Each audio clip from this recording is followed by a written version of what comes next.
the black, because with the black there is a white man's burden that you owe them restitution for 246 years of unpaid labor.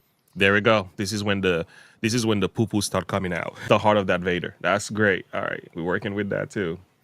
All right, guys, let's take a listen to this one. Okay, we're talking about the Breakfast Club here, and what's his name? Dr. Omar. Charlemagne. I'll be honest with you. When you listen to this guy, I'm like, this is a black supremacist. Like I'm not sure most of them. Yeah. These people worship at the altar of melanin. They everything is about skin color. And as a black man, I'm like, yo, I am tired of black people. All they talk about is their skin color. Now, even though he's gonna make some good points in this video, I don't know why certain black people take these men as their intellectuals, because I'm like, that's not an intellectual. We do have intellectuals that are black, but This ain't it.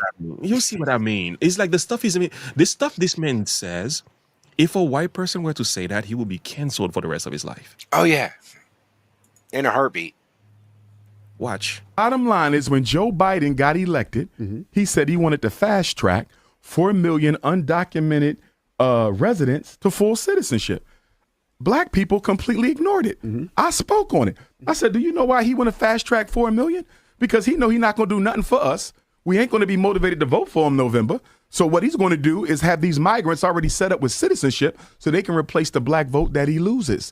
The migrants are being put in our communities on purpose, New York and Chicago on purpose, because they are what? The two blackest cities in America. They're the two largest cities in America. They're the two most politically conscious black communities in America. So if we can wash out the black with the brown in New York, if we can wash out the black with the brown in Chicago, Philly don't stand a chance. Atlanta don't stand a chance. LA, Houston, Dallas, Detroit, Chicago don't stand a chance. The migrants are here for 3 reasons. Replace us at the polls, replace us at the low-end industry jobs.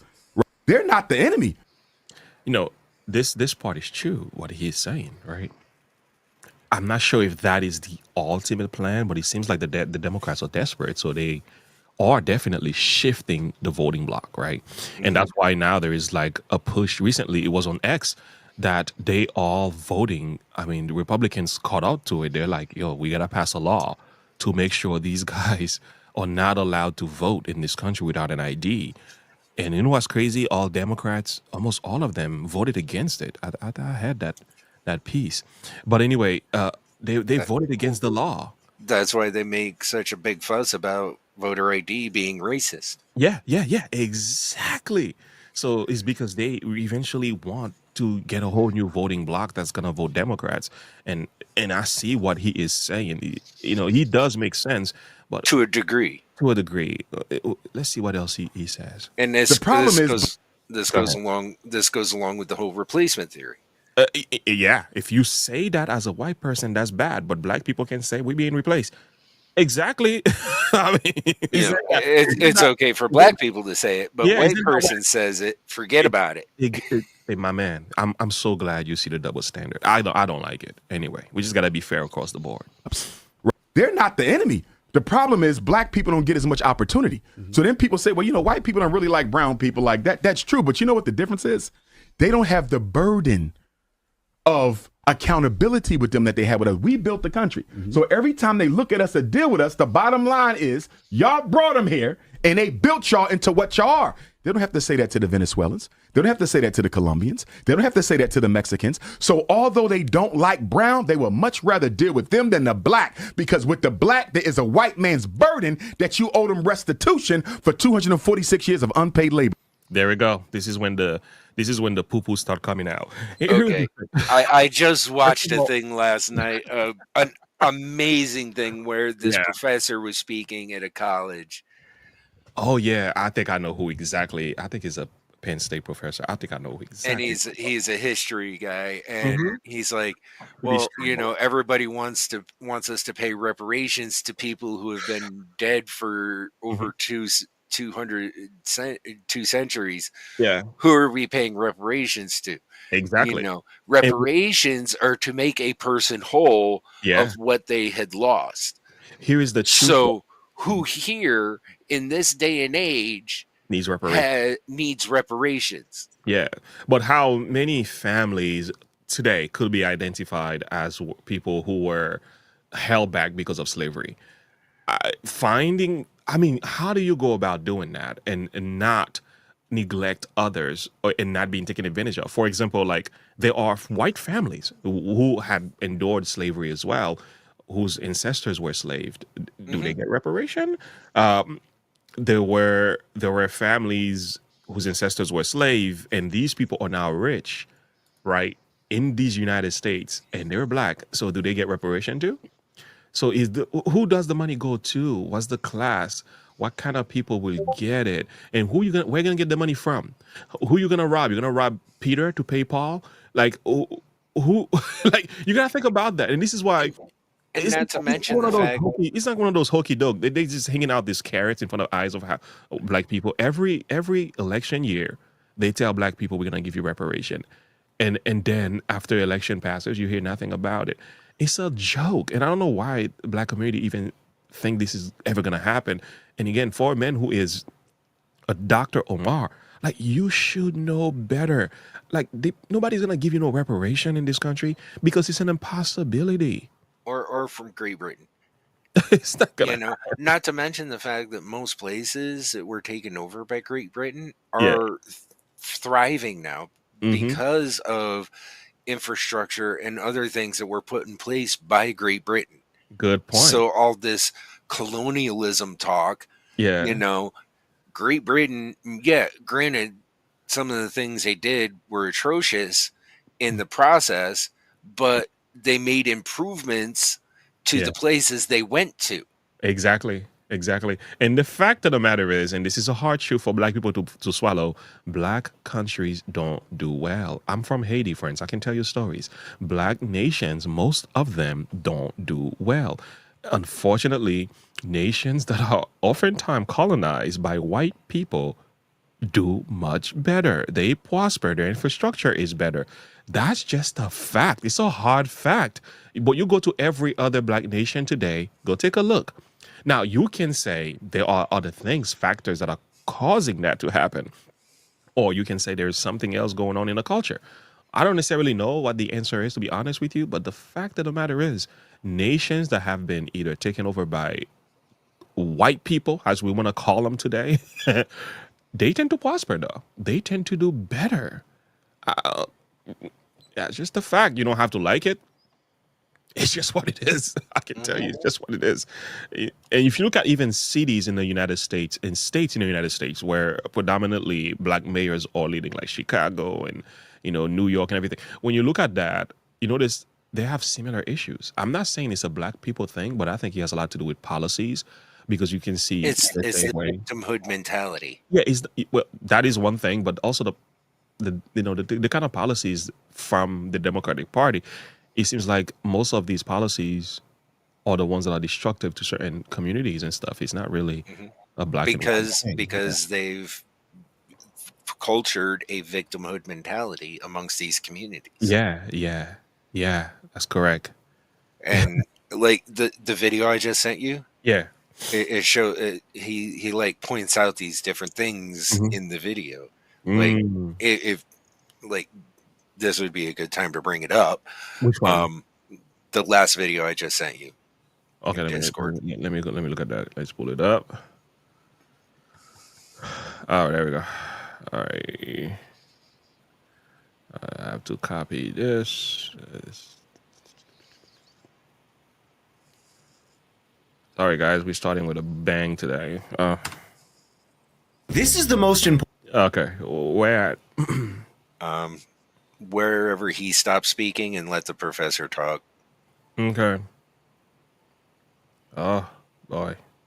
That'll be good. Important that before we delve into this, I'd like to state that I regard slavery as a crime against humanity and do not advocate for it. With that disclaimer out of the way, let's watch this clip. In recent months, we've seen the issue of slavery and colonialism expand beyond campuses, as we've now got, of course, from Barbados to Jamaica, prominent Caribbeans also calling for Britain to pay reparations for slavery and the consequences of colonialism.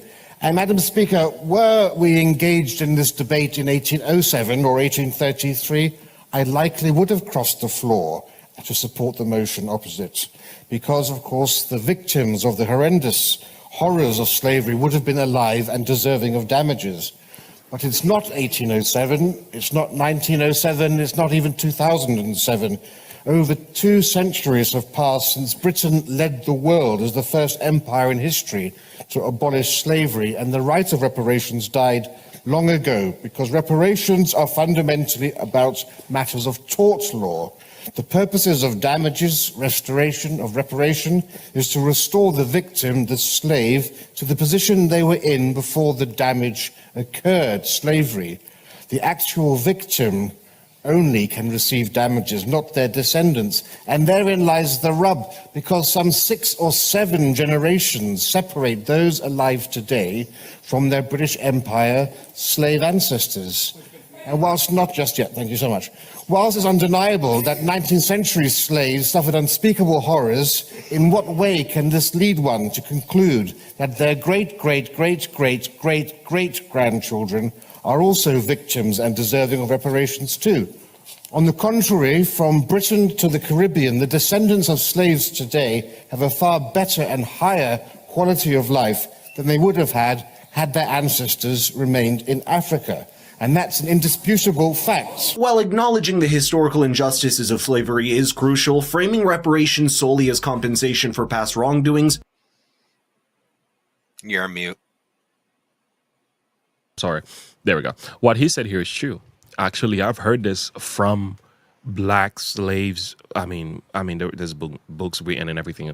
Like, to them, moving away from their country or their homeland to the United States was a blessing.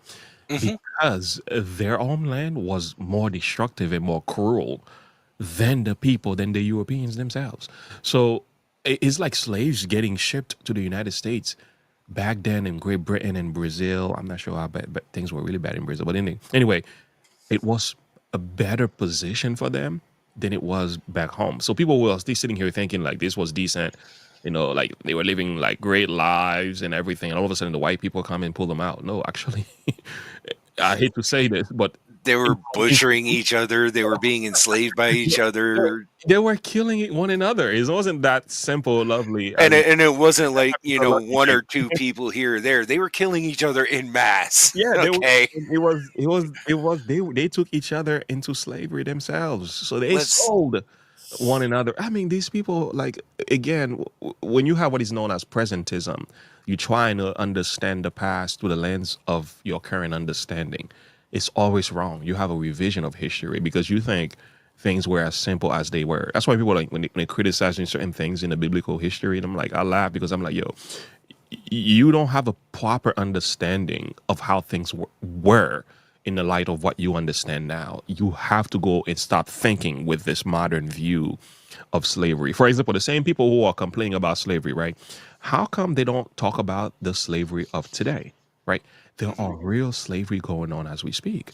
Oh, he gets to that. Oh, yeah. And that's what's crazy about it. It's like, you don't talk about that. You neglect that too, but you still want to complain. I think this professor, we got to sit down and listen to him fully. But, all right, let me fast forward to where the professor is speaking, and then we'll take a little segment and go back to It's Dr. Omar. Abolition of Slavery Act, converting enslaved people into apprentice laborers and taking steps to protect their work and well-being. If you let me carry on, I'll tell you why. But first I ask you, is a current descendant of a slave ethically entitled to benefit from their ancestors' sufferings? And who should pay? Is it ethical for an innocent person today to be culpable for the sins of their forefathers? Now, CARICOM, which is the Caribbean body calling for reparations, wants British taxpayers to pay. But why? Out of a population of millions, there were only 3,000 slave owners in Britain. The vast majority of the population of Britain descend from people whose lives are one of abject poverty and hardship, working in hellish conditions akin to serfdom. Why should they, as taxpayers, pay reparations? It's not just yet. Thank you so much. 16% of the British population is now also foreign-born, so why should they pay for reparations? What about the descendants of slaves living in Britain today? Why should People from Trinidad and Tobago living here pay reparations to people in Jamaica. Then again, why is the demand for reparations always focused and framed in terms of Britain? Why are no activists asking for reparations from the African states that were equally complicit in slavery? Should they not pay reparations? They provided the slaves that were transferred over the ocean, and millions more slaves were kept in slavery in Africa by other Africans, just as were being transported across the Atlantic. Why does nobody ever actually speak about that unpleasant truth? What about the Arabs and the Muslims who bought and sold African slaves for centuries before the British arrived and continued to do so into the 20th century until the British and the French tried to stop it? And indeed, what about the slavery that carries on today? The International Labour Organization says that currently approximately 7 in every 1,000 Africans is a slave. 10 million people. In 2017, CNN reported hundreds of slaves are sold every week in Libya. So much energy is given to historic reparation and the historic plight of slaves. I would have more time for the argument if the people actively pursuing that course of action were equally vocal about surely the far more horrendous plight of slaves today, where there are more slaves today in bondage, in slavery, than crossed over the Atlantic. So where are the protests outside the Nigerian High Commission? Where are the protests outside the embassies of Niger, which has 800,000 slaves today? What about Mali and Chad and Sudan and Cameroon? It's almost as if there's an ulterior motivation behind the call for apologies and reparations exclusively from Britain. And how far should we take this? Should Britain seek reparations for the Barbary slaves? 1 million Europeans, at the same time as Africans were going over the Atlantic, 1 million Europeans were enslaved by the Ottoman states of Morocco, Algeria, and Tunisia. And it carried on after the abolition of the slave trade by the British. Should Britain demand reparations from North Africa? Of course not. It's time to move on, and so should we. Yo, drop the mic, somebody. My boy here is spitting facts. Yo, the facts are strong in the room, my man. I mean, what do you do? What do you do when they come for you? Because he's right. He's not lying. Like, what do you do now? Yeah. It's a lot more complicated than what these people think. Like, where are you gonna get this money from? Like, you think just going around and just pick up money from like random people and just say, "Here's money for slavery"? Like, really? And how far back do you go? Like, where do you choose? Yeah. Like, do you go to the Barbary slaves? What about them? What about the Irish who came over here in indentured servitude? What about them? Do they get reparations? They should. You know, you don't hear them whining and complaining. Yeah. Mm-hmm. I mean, where does it end?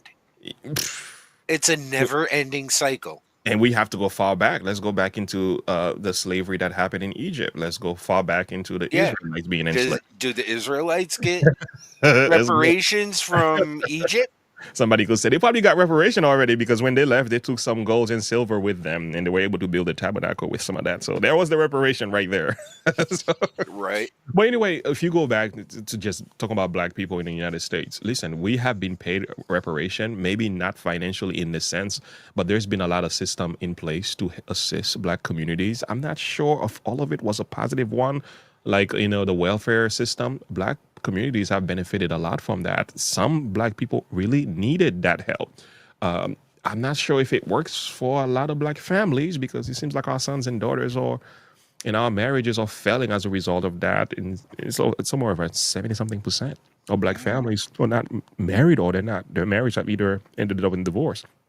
So you can blame the welfare system for that. Which was by design. Yeah, and I think this is when people are asking for black people to receive money from white people for the sin of slavery, like the fact have shown, if you give black people a bunch of money, and I'm gonna be very honest with you, I'm a black man. We know what we're gonna do. We're gonna put some spinners in our cars. We're gonna put some grills in our mouths, and we're gonna put some chains around our neck. I'm so serious. Like when I say this, I'm not saying this to be rude and disrespectful. Listen, just look at the music videos. Okay, this is not true for all black people. We understand that, and I'm not stupid. But the point is, let's be honest, friends. Majority of black people are gonna spend the money on things that will not make them a better people. They're not gonna think about generational wealth. They're not gonna think about investment. The money doesn't bounce in a black community. It comes and it gets spent right away. But We're it gonna buy used the- to. you're gonna buy the fattest black screen TVs we ever had, flat screen TVs. We're gonna buy the nicest Fancy cars. Jordans. We're gonna buy 10, 25 Jordans of $500 a piece, and then reparation money is over. Gone. And then you're going to be asking for more. Yeah, and they're gonna say we didn't get enough. And once you start this process, you're gonna keep doing it. That's just a fact. Listen, I live with black people, okay? I lived in Brooklyn. I know what I'm talking about. And I was in it. The Lord had to set me free from that mindset. It's not a money thing for black people, okay? It's discipline, condition, hard work, and also character that has to change. It has to go back to the Bible, faith in Jesus, and hard work, and stay away from crimes in prisons and crazy decisions. Stay away from having children out of wedlock. Go back to living a decent life. You will see black communities will prosper. But if you're thinking the issue in black community is a money thing, you're making a big mistake, buddy. It's not money. It's equal character. work for equal pay. It's character, it's morality, it's better decisions, it's stronger families. You really want to save black communities, encourage them to get Strengthen the married. family. Strengthen the families, tell them to stop canceling their children in the womb, encourage them, and tell the rappers to stop making ungodly music, putting in the ears of our children, and it's causing a plethora of behaviors that are leading them in prison and gang violence and everything. You want to save black communities, this is how you save it. You have to change the morale, the perspective, and the thinking of black people. And if you're not changing that, you can talk all you want to talk. You can throw money at this thing all you want. We're only gonna do what we've been doing. It's like throwing doo-doo at a wall. It's not gonna work. It's not gonna work. It's a fact. It's a fact. So how did black communities prosper during a time of Jim Crow and slavery in the early 1900 to 1940? Black communities actually prospered financially. Why? They were in church. Why? Husband and wives were together. Why? It wasn't because there weren't bad things happening. No, they were determined to rise. It was a different time. But after the civil rights movements, in the name of trying to save us from the white man, we've gotten worse. Yeah. Our businesses have died. Our communities have fallen apart. And rap came into the picture. Lord have mercy. I don't know who started this thing. And I've criticized rap over and again. Why? Because it is at the heart of the perspective of black people. The culture we've endured, this sudden culture of rap music is killing the perspective of our sons and daughters. It's a fact. Yeah. And I'm not talking about the bad rap. I'm not talking about like the stuff that you and I talk about. No, we're talking about the dark version of hip hop that promotes sex, drugs, and violence. This stuff is killing the black community. Okay, it's a fact. People don't like to hear this, but sorry. It is what it is. I ain't come here to lie to you. Nobody got time for that. 46 years of unpaid labor. Now let's look at what Eric Adams is doing over there in New York. A family of four is getting $1,400 a month. $1,400 a month. Do you know that that's more than what some of the veterans are getting with a child? They're getting more money than veterans who served in the military. Damn. Not only that, they're getting free food stamps, free child care, and permanent housing. Although New York City has a black homelessness rate no less than 35%. So you got black people who pay taxes living on the street, and you got migrants who ain't paid a single tax in their life eating and living better than the black people who built the country. If I was talking to Eric Adams and Brandon Johnson of Chicago, I would ask them something. What is the Democratic Party giving you guys that you're willing to sacrifice your political future to push this migrant agenda? Because I don't see how they get reelected by black folks. Homeboy is wrong. Like he doesn't see how they get reelected by black folks. First of all, how did they get elected in the first place? These policies were already there. Mm-hmm. It's not like the Democrats all of a sudden got elected and then they started to do these They were running, telling you that we are sanctuary cities. We welcome the immigrants. We gotta take care of these people. Like, what are you talking about? Black people voted for these men, put them in power while they were telling you before they got elected, we're going to do the followings. And yet you put them in power. And now you're complaining. Mm-hmm. You know Just, what? just because you're black and you think you're supposed to vote Democrat, no matter what. Exactly. That goes the racism all over again. Exactly. And now you want to tell us, oh, you no, this is bad for us. We can't. Really? Like, why don't you tell black people to stop voting based on skin color? Tell Or black party. people, yeah, tell black people to stop voting because of they're Democrats. No, tell them to vote their values. Vote for what is best for the country, what is And best for policies. the family, and proper policies. They don't talk about that. So even though he's saying some things about you, at the same time, he's not really providing a good solution. He's just a bad doctor. You're diagnosing the problem, but you're not providing medicine, buddy. I don't see how. And if your city goes to the migrants, you can best believe the migrants ain't electing no black person to mayorship. So you're literally dying on your sword for the Democratic Party. Do you know that New York City has spent $1.5 billion on the migrant crisis so far? It's projected that this year, 2023 was $1.5 billion to take care of migrants. $1.5 billion. 2024 and 2025, they said it will cost New York City $9 billion. Chicago has spent about $350 million this year on the migrant crisis, and that's expected to quadruple. And you know what was so disrespectful about Chicago with regard to Brandon Johnson? Remember all them schools they shut down in Chicago because they said they couldn't afford to operate them? Mm-hmm. They opened them up. Not only did they open them up, they renovated them. Turned them into apartments for migrants, so you sleep upstairs, go to school downstairs. And guess what? Y'all still gonna vote for the same party who's doing this to your people. And that's what's crazy about it. After all of this stuff he said, they're still gonna vote Democrats. Mm-hmm. That's crazy. And that's what I do not understand. When are you gonna learn? Man, I don't know what to tell these people. You know, it's kind of like when you read 2 Timothy chapter 4, I think chapter 3, the Bible says, I think, let me find it for you. Yeah, there we go right there. There we go right there. These people are ever learning and never able to come to the knowledge of the truth. Mm-hmm. It's nothing but word salad, mental gymnastic. It's really nothing of great value. You hearing a whole lot of great talks, but when you peel it, you're like, yo, it's fluff. Because you still going to advocate for the same policies that are destroying your community at the end of the day. Yeah.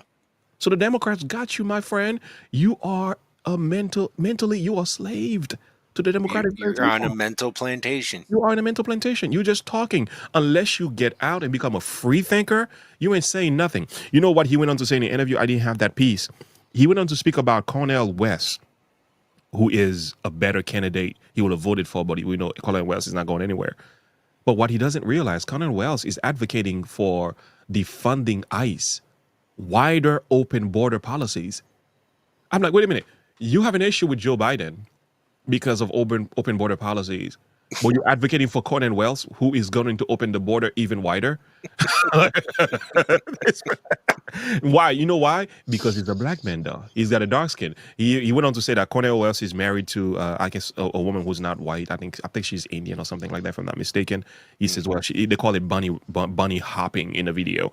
But I'm like, so because he's sleeping with somebody that is not of your skin color, therefore you can't vote for him. That's what he went on to say in the video. And I'm like, I sit there and I'm like, listening to this guy. I'm like, no wonder why we are where we are. No one, that's a fact. That's a fact. And actually, if you want that piece, I know when I say stuff like this, people might think, well, you're just making that up. No, let me prove it to you. Actually, I'm going to go to, because for you to make that statement and then not be able to prove it, they can easily say people are just making things up. So let me not make things up. Let's go to Black Conservative Perspective, because he's going to piece on that. He's going to speak on that a little bit. Yeah, there we go. We're not going to take the whole thing. I would ask them something. What is the Democratic Party giving you guys that you're willing to take care of black people? And that's why I'm hoping that Black Chicago organizes, just like co-founder of the Black Panther Party, Bobby Seale did at the 1968 Democratic National Convention in Chicago. Bobby Seale turned up and turned it out with the Black Panthers. I hope Chicago doesn't let President Biden and Vice President Harris come there, because you know the Democratic National Convention is in Chicago, right? August 19th through August the 21st. I hope Black Chicago don't let the Democrats come to your city where they have bred this migrant crisis and y'all don't do nothing about it. And I'm going to tell you who else needs to stand up and show out. Milwaukee. Even though they don't have a migrant crisis like Chicago and New York, the Republicans. Let's fast forward. He's gonna speak against both Democrats and Republicans. He's providing African Americans nothing. Now watch this. Red or blue. We don't care what side of the aisle that they're on. You know, Black America suffers from battered spouse syndrome envy. And what battered spouse syndrome speaks to. He's actually speaking against Black people who believe Donald Trump is a positive means. And look what he says about us. It's crazy. Like, this is the Black supremacist stuff I'm talking about. But yet, he buys into the Democrats' propaganda when it comes to other issues. And that is what keeps him from coming out and supporting somebody like Trump, who, in my opinion, would be the best candidate to vote for this time around. Doesn't matter what skin color you are. But again, because Umar Johnson is on that white supremacy nonsense, this is what he says when it comes to who he is supporting personally. So what do you think about, blacks loving Donald Trump so much, shaking his hand, kissing his hand, rubbing his back, saying we support him? What do you think about that? Slave master syndrome, white Jesus syndrome. We don't care if the white Jesus wears red or blue. We don't care what side of the aisle that they're on. You know, Black America suffers from battered spouse syndrome envy. And what battered spouse syndrome speaks to is the fact that no matter how bad you beat me up, if I believe I need you in order to survive, I'm never going anywhere. And part of our problem, part of the equation to our problem as American Africans, why we don't do anything on our own, is we are often waiting for the great white savior to come. See, this guy is crazy, yo. I told you. They're just seething with racism. Yo, the racism is out of control. If this was a white man saying this, he will be canceled. Listen, they will have shut him up. Yep. His YouTube channel would have been down. All his brand deal would have been. Listen, they would have cut him off, man. What happened to Adam? What was his name? The artist, the newspaper artist, Adam. I forgot his name. I know it's Adam something. But anyway, remember when he spoke out against how if the Black people are committing violence toward white people and how white people should stay away from Black people? That's all. Oh yeah. That's all he said, and that's a fact. Like, listen, I'm Black, and I stay away from Black people who are violent. I'll tell you that. I do. Listen, we took our family, we moved into a suburb. Okay, we left the city. We go by to visit, share some gospel, minister to those in need, and then we leave. Like, we don't play. Right. So, these people who are talking like that, it's almost like you're living in two different worlds, man. But look, the fact he called Donald Trump a white savior, like, this guy's out of control.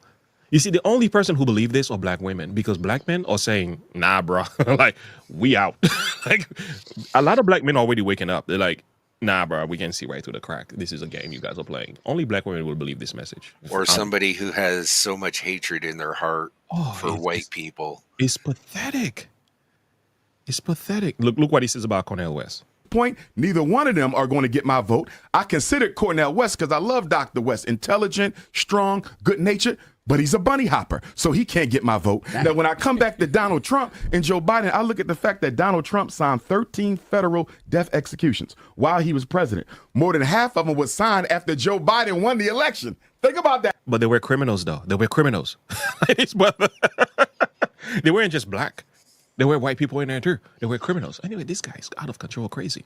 Now, Biden gets elected in November, sworn in January. Between that time, Donald Trump executes half of those 13 people. Yeah, so I want you guys to understand how ass backwards this guy is. And I can't give him too much of a hard time because I don't think he's going to vote for anybody, which is fine, because I think otherwise, had he voted, he would definitely vote for a Democrat or an independent. I don't think he would ever vote for somebody like Trump because ultimately this guy's an idiot. And I'm going to prove to you that he is an idiot because he says that, well, I don't want to vote for Trump because Trump executed criminals. Which, again, is such a small thing, right? Also, what he went on to talk about is that, well, Trump doesn't want to get rid of qualified immunity, right? So basically what he's saying is that, well, I don't think that Trump is pro-Black because Trump wants to be tough on criminals. That's the mindset of these types of individuals, okay? Again, very ass backwards. And then he says, well, I wanted to vote for Brother Cornel West because he's Black. And I just can't vote for him because He's a bunny hopper, which I think means that he married a white woman. But I think in Cornel West's case, he actually married an Arab woman. Okay, so I guess that's off limits for Cornel West. Like, you must marry a black woman, I guess, to be eligible, right, for getting his vote. Okay, if you're black, I'm not entirely sure what's up with that. But anyways, Crazy, yo. when you look at Cornel West's policy, Seriously, it sounds as bad as that one judge who threw a Chinese woman in jail for marrying a black man. Yeah. She just wanted to get her birth certificate changed to reflect accurately when she found out who her real father was. Mm-hmm. And turn around and found out she married a black man and had her thrown in contempt of court, in jail for contempt of court. That's crazy. Like, lady, you're a probate judge, Mm-hmm. and you're getting paid more than the chief justice on the superior court. Mm-hmm. He's ridiculous. Like, what are you doing? As the Democratic penetration is still at work, it doesn't matter what race the person is. It still has, it's the woke mind virus. It's ridiculous, man. Don't worry, she's getting in a lot of hot water for that now. Good. Justice is served. But I Cornel mean, West it's is just, pro. this is all just ridiculous. Yeah, It's just absurdity after absurdity. it's ridiculous. I'm gonna take a little segment of what else he's gonna say, and then we're gonna move on because we don't want to keep beating on that horse. It's absurd. That's what it is. Policies. Cornel West is pro abolishing ICE and demilitarizing the border. So he's pro open borders, guys. He's pro illegal immigration, but yet Umar Johnson says the only thing that's stopping him from voting for somebody like Cornel West, who is a radical progressive, is, well, he didn't marry a black woman. He didn't say policy. While at the same time ranting about how illegal immigrants are replacing black people in liberal cities and how there's no way as a black person you can vote for these black mayors that support this. But yet he said that the only thing stopping him from supporting a pro-illegal immigration presidential candidate is that he's dating a non-black woman. So therefore he can't vote for somebody like Cornel West. So if Cornel West was dating a black woman, this guy would turn around and vote for Cornel West simply because he's black. But if you look at his policies, by Umar Johnson's own admission, his policies are anti-black. And again, this is how you end up with Brandon Johnson's. This is exactly how you end up with what Umar Johnson was just complaining about. It's this stupid mindset of I must vote for somebody because they're black. Even though you know the policies aren't good for black people, but Mr. Pro-Black here, oh, well, he's black, so therefore I must vote for him. When you literally are describing policies that this guy supports that you're saying are detrimental towards black people. But you said you vote for him just because he's black. If he had a black wife. This is the type of silly nonsense that I'm talking about. This is what I'm talking about when I tell you guys black leadership is piss poor. This is part of the reason why the black community is so lost, because the leadership is piss poor. Just the fact that Umar Johnson is taken seriously as a black intellectual, a thought leader, again, tells you the terrible state of so-called black leadership. These guys are clueless. You know what somebody like Umar Johnson would say to black folks if he was actually consistent, if he knew what the hell he was talking about, if he wasn't so deluded by this idea of the white man, right? He'd say, well, listen, at the end of the day, illegal immigration is the number one issue affecting black people. And ultimately, we can't allow our black power, our black resources, our black economic opportunities to be diluted. Therefore, we got to suck it up and vote for Trump. Because it's not like Trump actually hurt black people when he was in power. Not in any real way outside of criminals. Okay, yeah, Trump hurt black criminals. So what? But when you talk about the average black person that's not a criminal, I would argue that they benefited quite a bit from Trump's policies. So again, if I was in Umar Johnson's shoes, I would say, listen, you ain't got to vote for Trump. But if you do vote, you probably should vote for Trump. You definitely can't vote for Biden and Democrats. That's what you actually really should be saying. But he's not saying that. Because he's not a serious thinker. Exactly.